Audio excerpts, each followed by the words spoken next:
Ano pa po yung A? Accessories. Ano yung accessories ng sasakyan mo? Headlight. Yung headlight mo bulag, penalty 5,000. Okay? Side mirror mo basag o damaged or defective, penalty is 5,000. Okay? Ito sa likod. Tail light, left and right, defective brake light, penalty 5,000. Okay? Ano pa po yung accessories? Nasira yung sasakyan mo na flat, wala kang nilagay na accessories, early warning device, penalty 5,000. Okay? Ngayon ma'am, ilalagay natin yung early warning device. Ito po yung tinatawag na early warning device. Reflectorized po yan, okay? Pag-aasawahin mo lang yan, then tatayo mo ito, okay?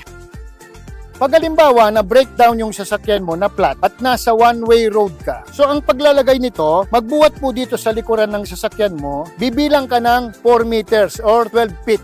Ilalagay mo muna si kulay pula, okay? Magbuhat dito sa kulay pula na early warning device, bibilang ka uli ng 4 meters or 12 feet, ilalagay mo si orange or yellow.